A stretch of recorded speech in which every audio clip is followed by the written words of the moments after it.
Good morning. Good morning. My So scarf is weird. full disclosure, Amy doesn't like her scarf, but I'm No, not I'm not I super just didn't psyched about like. my I hair. just didn't like the way it Yeah, was wrapped. yeah, my hair is It was needing a like, my regular barber mm, is on maternity leave, and I love the dudes that are filling in for her, but they don't quite. I just See, I like it. I really like it, but I know thanks. that you. Yeah. No, thank Well, you. Wakes looks really good right now too. Oh, he's going to the same. Is he going to the same person? No, he's dancing around also Okay. Yeah. because he usually gets his hair cut by The her same. also. Yeah. Although he's more, yeah. So. Anyway, there we go. I have like so many big things to talk about, and then I have to make sure that we're done by 10 because I'm interviewing somebody famous Yeah. Yeah. for my other Sure. podcast. Yeah. Yeah. I was thinking because of that, I Well, we might. always finish way before 10 anyway. Yeah. But I might start with not the thing I was telling you before, but this other thing. Mm-hmm.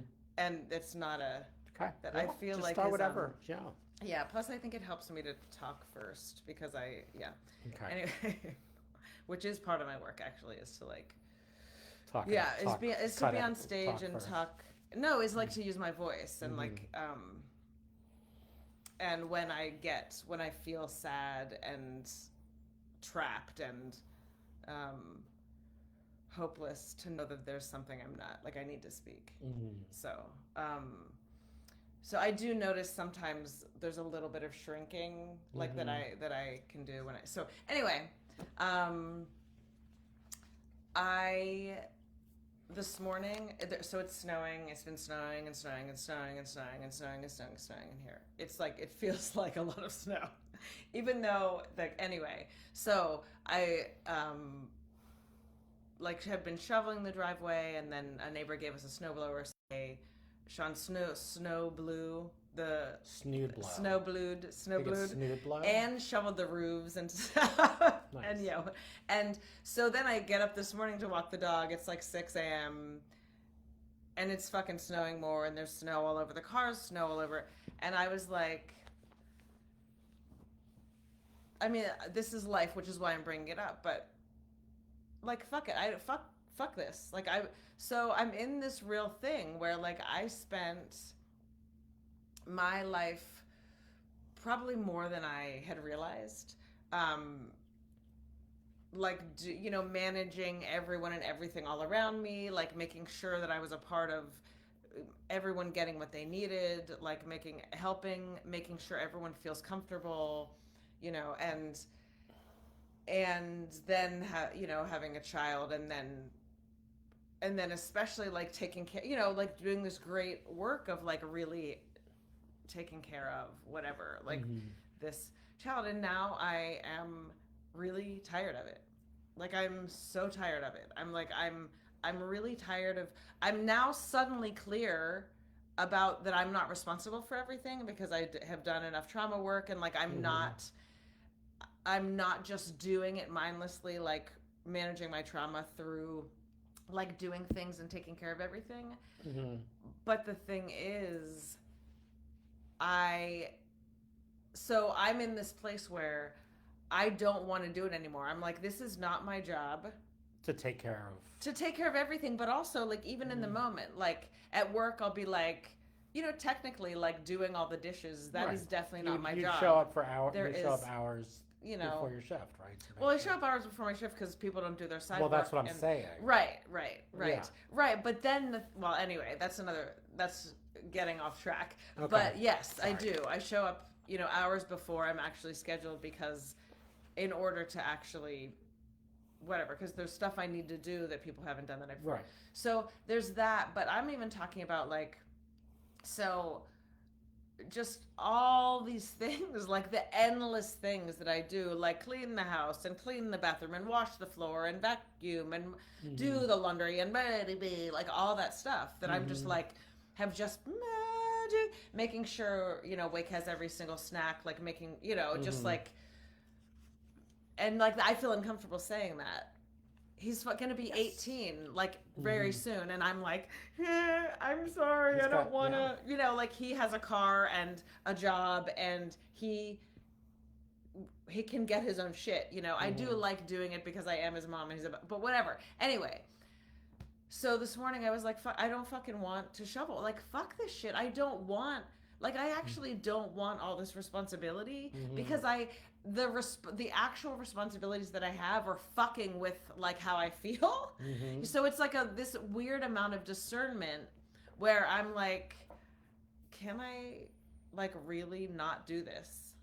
You know, like, okay, let me just, can I really not do this? And that's, and then to feel all the things around what happens when I do it, and I'm like, you know, I've really watched for resentment and whatever. It sounds more complex than what I'm saying, but it's really, the fact is I just want to like live in an apartment where someone else takes care of shit. I don't want to be fucking responsible for all this stuff. I really don't. I really don't. Do I understand why people move to Florida? Like, hell yeah. I'm fantasizing about living down south again, where where there's not snow and there's not a driveway to shovel, because I just don't want one extra thing to do when I've really been enjoying having more space because I'm not doing as much. It's like, I'm like, oh, and like, I just want to be by myself and quiet, and like, it's like, feels like such a deep yearning. And then when I'm doing it, I feel so happy. I feel so happy. I'm just like, oh, I feel like so satisfied when I'm just not doing anything, you know? And so, yeah, it's just an interesting thing. You know, I feel like I'm in this particular place of just like really on the verge, on the precipice of like immense freedom, and like, you know, kind of like taking off into this whole new life where I'm not like caught up in and distracted by the distraction. T.S. Eliot, I was distracted by a distraction that, you know, of a distraction, you know, whatever. So yeah, when I'm not in that, and instead, and even it makes, like, even at work at the restaurant, it's like I'm finding more joy. You know, I'm finding real, like, there's just something that's happening for me about, I mean, it makes me want to cry, like, about feeling, and I think you and I have talked about it. It's like an ease, or like, I feel there's a relaxed kind of feeling that I have where I'm not, and this is part of my dream of being on stage too, is like, I was just this. Like, I wasn't trying to be anything. I had no external crap coming in, like judgment or ideas or whatever, you know. Just like, just being like fully in the moment, and like really enjoying, you know, singing and dancing and music. Like at work, it makes me so, it helps me so much. And you're just like really being able to be just in myself, I guess, is what I'm saying. Which, can I ask a question? Yeah. How does everything you're describing so beautifully apply to like dreams you've had recently? Well, I think a lot of, like, now what my work is, oh boy, it's like really, Whatever you are comfortable. it's just really, really intimate. Like, it's very, it feels really like, as you can is just say so that with it's dreams. connect. I mean, whatever. Part of it also is that this dream, why it's so vulnerable, is like, it shows this deep truth about me that I don't share, you know. I mean, it does come out, I do, and this is the thing, is here is the connection, it is the same. What I'm about, the dream that I had, and what I'm saying is that ease, and is that when I'm in this place in the dream, the net effect of in my waking life is what I'm talking about, you know. So, but the dream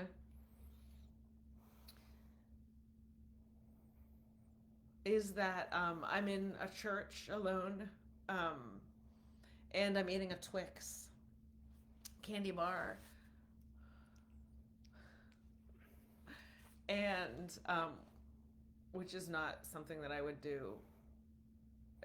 I mean, just a notable thing, whatever, is there was a brief period in my life when I ate like Halloween candy, I think, or whatever. But I'm, for the most part, whatever. That's like a huge no for me or whatever. So in the dream, I'm eating a Twix and I put it in my mouth and I like separate the chocolate and the caramel and I like not spit, but I take the cookie out of my mouth and there's a man in the church and I like put the cookie part into his mouth.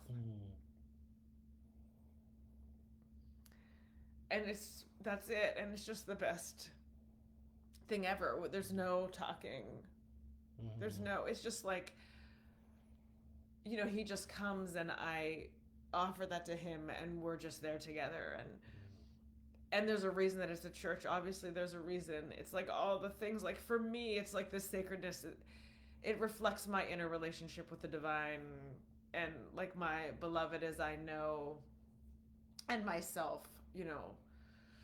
in that way, like this deep connection with infinite love that I have. And so that's one of the things. And then the other places, like me being on stage and me talking like outing myself, talking about, like I do on this podcast, like we're talking about my shit, my pathology, my protectors, what the things that I do and the way that it looks. Like last week when we talked about the Ananobi thing and walking Ananobi and the slush ball in the parking lot, and like that's how absurd it is. Like it's how absurd it is. That's why I wanted to bring up this morning, like that I'm in this place where I don't want to do all the things. Oh, by the way, I did shovel the driveway this morning. And part of why I shoveled it was because when I got back from my walk, I felt really open and like in all this love, and I felt like I really had the capacity.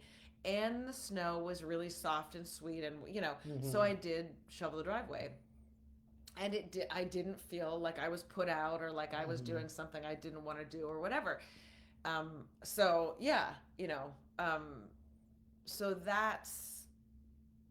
me at work and just me being able to be in life, and as I discern more and as I do less from the place of managing my trauma, as I just feel like when I feel like the fear and sadness, because my work before was all the really intense trauma work of being this girl, being put in this box, I didn't even share a lot of the details, but like being put to sleep by this chemical and like really intense, being just alone in this box with nothing, and these people, there was no support, there was nothing that I could do. I was so little. And so I really was about, like, a lot was feeling that fear, and then this like series of dreams that I was doing, starting with that big dream and then feeling the man put the blanket over me, which was from the work before, which was very terrifying.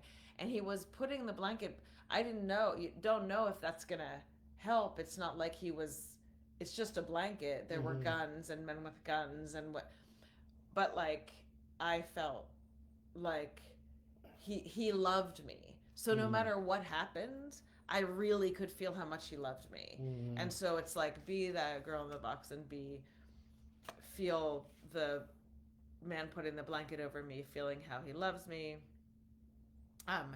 Feeling then this big spider, like, and the man's fighting this spider and the spider disintegrates. So feel the spider disintegrating, and then feel this anima figure just like loving me and helping me like put in this creative act, and so that's been my work for like a month, is like basically that. And now, it's shifting a bit to, to this other thing, to this place of like more quiet and deeper connection. And like, even in the dream when I'm on stage, it's not, there's a similar, I can feel the thread of feeding him the Twix when I'm on stage. It's not like, and this is the thing about dreams, you guys, this is an example, is like, being on stage can mean so many different things, and I've had dreams where I'm on stage. I've had dreams where I was readying to get on stage, like classic dream that was like, I called the blue guitar, which like my therapist and I named it to reference it, because it was so like, this is for the future, where I was like, had a blue guitar and I was about to perform on stage. and I wasn't performing. I was just in the process of like telling people. So anyway, this is like so, and then I did. There can be an on stage. It means different things for different people. So for and the experience of being on stage is different. You know, so my experience of being on stage in this dream this time was just being present. You know, and that's what I'm feeling more and more in my life, is where even though they're the things that my protectors are like, you got to take care of this. Hey, you better do this. Oh boy, this is uncomfortable. Let's go clean something, you know, like let's go, you know, there's probably something to do like that needs attending, you know. Why don't you go look for it, you know?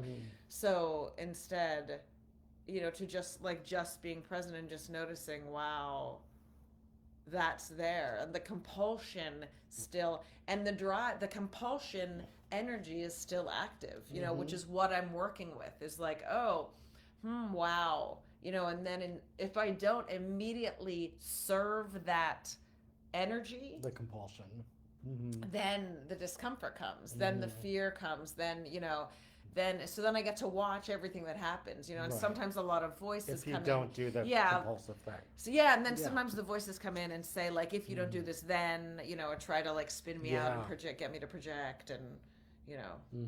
So yeah, I'm just like, okay, wow. And then there's also like just what feels like this wonderful, playful, simple clarity of things, you know. So yeah, so very much, you know, in process, like not perfected, nothing, not that anything ever will be, you know, because once this is worked through, and I, you know, and that is sort of, that's not a go-to for managing, you know, there'll be another thing to see. And so it's like shame, you know, shame was so big for me for so many years, and now it's like, and I have had a round of shame where I'm like, oh, I didn't even recognize that as shame. And that is shame. Like a specific thing. Yeah, like there's a lot of my behaviors and the way of managing, what was underneath was a layer of shame. And that I was also serving, you know, and so there's like always great. It's just great. I love how the dreams, you know, work. Oh, and one more thing before we go. Another thing that I was really feeling that's connected to this is that why dreams are so helpful. If you need some help, if you're feeling like overwhelmed and like, holy shit, there's so much to do. There's always so much to do, and I don't have enough time. And or like, how could I even think about inner? Yeah. And a thing that the dreams are so helpful with, and I was really feeling this as I was running today, is like, it's like the dreams it's like the arms of love. Like the dreams are the arms of love, and they take everything, and they just kind of pull us close, like we're the child, and they're a loving parent, and they're like, just this one thing. Like you can just, like, because if the dream place is just the one thing, and if like doing that is so helpful, and it really helps clarify things, and it really helps me with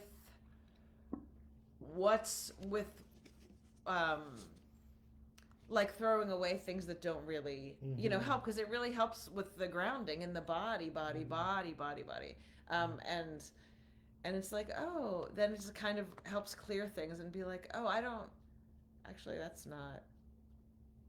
need to do that right now, you know. It's not like, you know, it just is really, I feel like dreams really, really help with that. So yeah, they talk about the belly button of the dream, which I'm feeling a lot, which is sort of this moment. And like a moment in a dream, there's like a kernel of truth or some new feeling or heat or just something. And I can talk about like what the belly button in my most recent dream is, but it feels really profound because a lot of people, especially coming into therapy, have so much shit going on in their lives, their relationship, their job, like all this stuff. And then you're like, oh, why don't you just hang out with the animus, right? Like the dream will have this thing. But what I'm realizing more and more is that in that moment, there is such not just like a moment to sort of be with, but that there's so much that can open up Yeah. in Yeah. that one moment. Yes. Like Yes. even if you're like know what's going on in that Yes. moment, because often we don't know what's going on when we first start.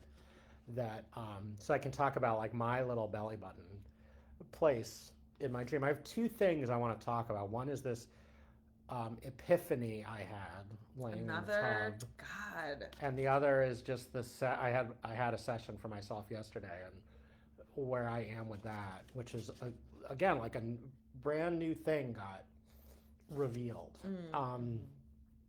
So I had a few dreams, and two of the dreams are similar because one of them I'm talking to Donald Trump on the phone, and the other I'm talking to a very challenging person who I know who's a woman.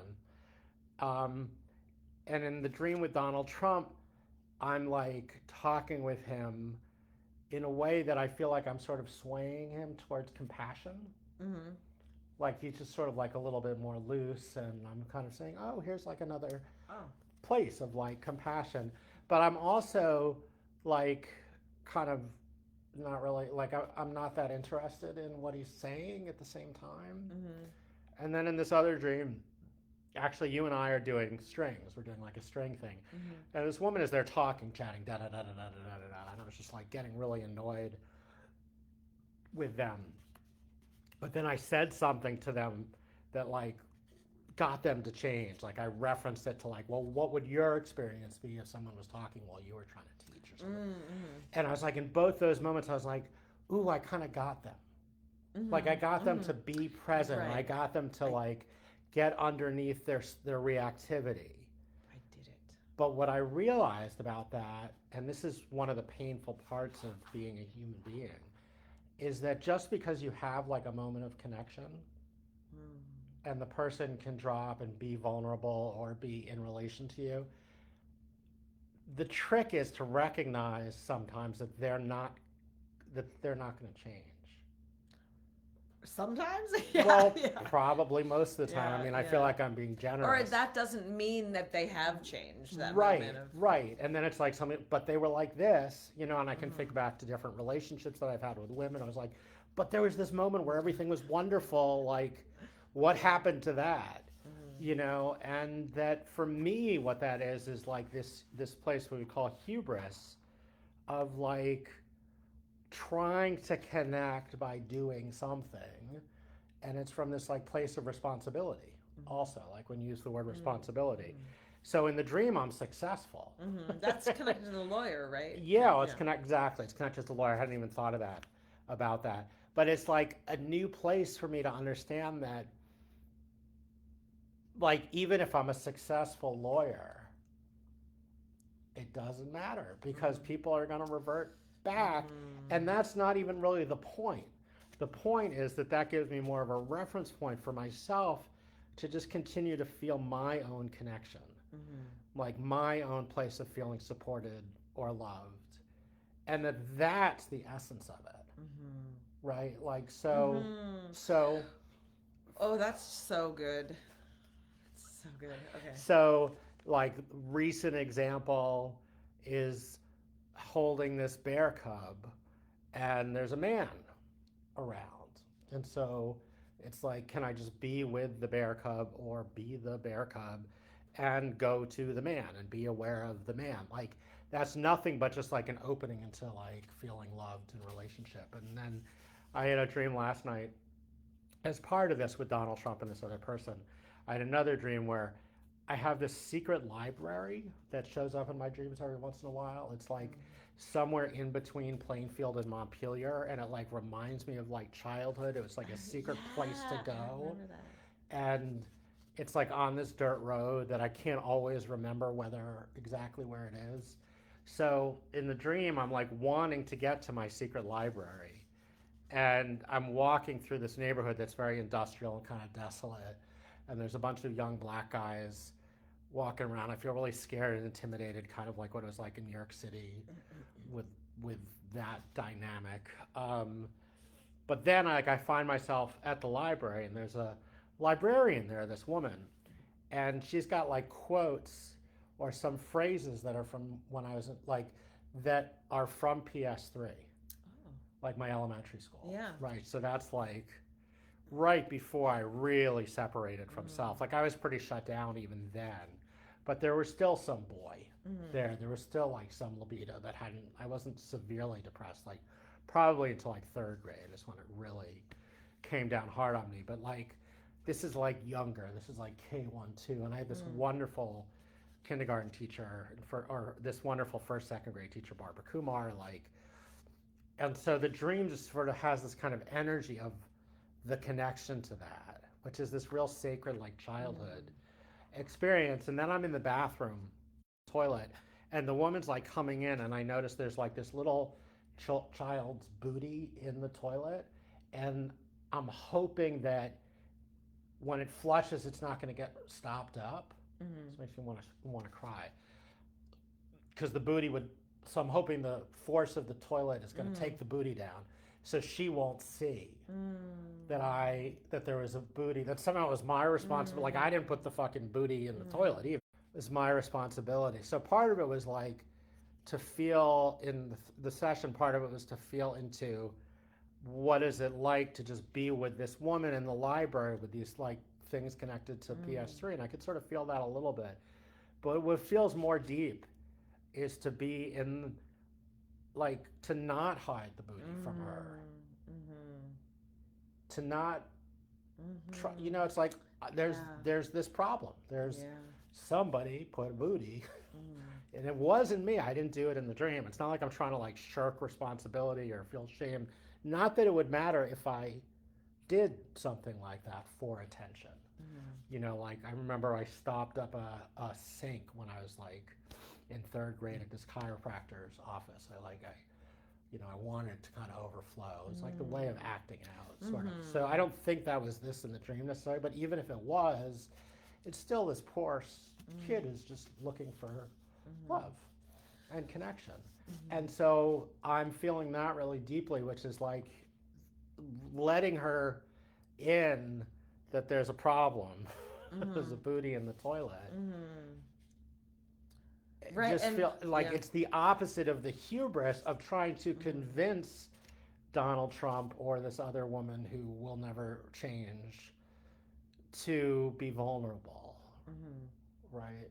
It's like I get to, the reference point for me of just being with the anima woman in the library, the librarian, the portal place, being with her is like I don't have to be in the place of shame, which is the place that led to hubris, which is the like, if I could just get so and so to X, Y, or Z, things are going to feel a little safer, right? Because both with Trump and this other person, it's really about relieving the tension, right? Like I can relieve the tension, but that isn't change. Yeah. Relieving the tension isn't change, and in fact, it often feeds pathology because there's the appearance of a connection when there wasn't one. Right. And that ties to the epiphany that I had. I was pretty sick on Friday because I had gotten my COVID booster shot on Thursday and my body responded and reacted to it. So I had all these flu-like symptoms. And so I was pretty immobilized, and I was laying in the bathtub, and I had this feeling of this thought that's still just sort of on the tip of my being that feels so powerful in some ways that it's like almost hard to talk about. But it was the essence that, you know, in almost all spirituality, there's this sense of connection to a higher power or towards a sense of interconnectedness. Like spirituality is often defined as just like the sense of belonging to a bigger, we are a part of a bigger thing. We feel connection and love from the trees or Jesus or God or Buddha or something to that effect. And that is like the essence, it's the essence in the dream work of going back to animus or anima and just feeling loved, like the connection that you have with the animus in the church with the Twix, or that I have with the anima in the bathroom with the booty, and just like that place of being loved. So what happens to us as human beings, or most of us, I don't want to make like a sweep generalization, but it feels like one in a way, is that we're born with this desire for connection. We're born with this truth and this knowing of interconnectedness into something that's bigger out there. The problem is that when the ego is formed, which is like immediate, that knowledge and knowing of being connected to all this stuff gets projected out into the world. And so that becomes the real thing instead of this essence of connectedness. And so we look for that out in the world the moment that we come out, I believe. So immediately the response of the world to that vulnerability, desire for opening, Right.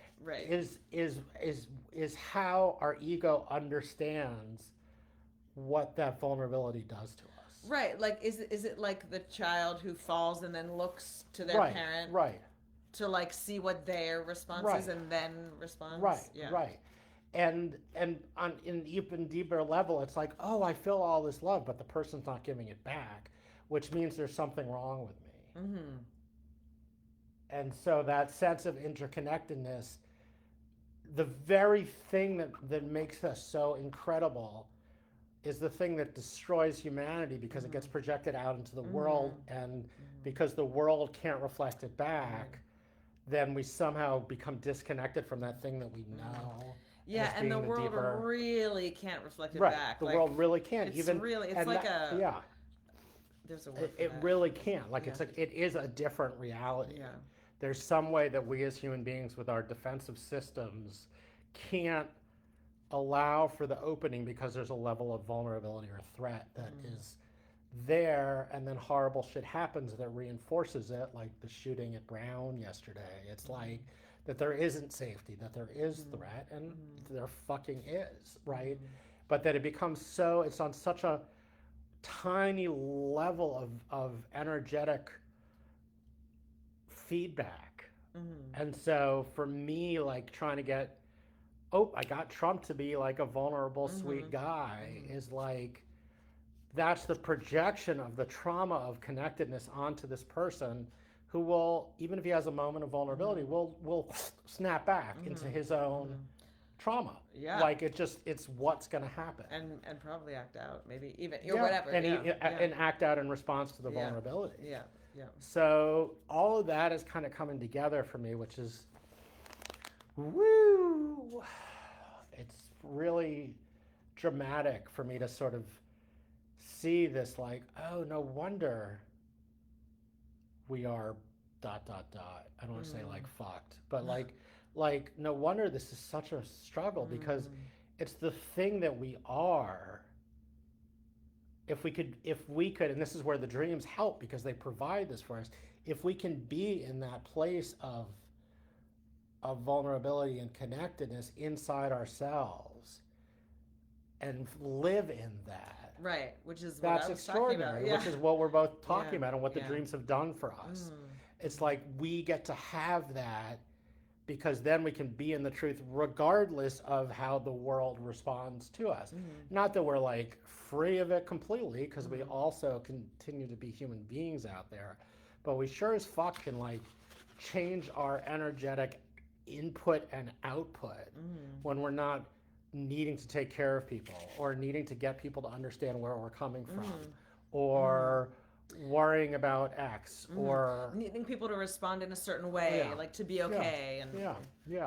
And so all of my my trauma is so much about like preoccupied anxious attachment. Like I need other people because I couldn't regulate myself, you know? And so like, but then I'm hiding the booty.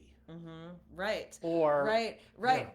And I wanted to ask one thing, but I knew that you were rolling into the next thing. So but like when you were talking about that dream, and I was like, what if you just show, like, get the show her the booty, right? Like that's your booty, obviously.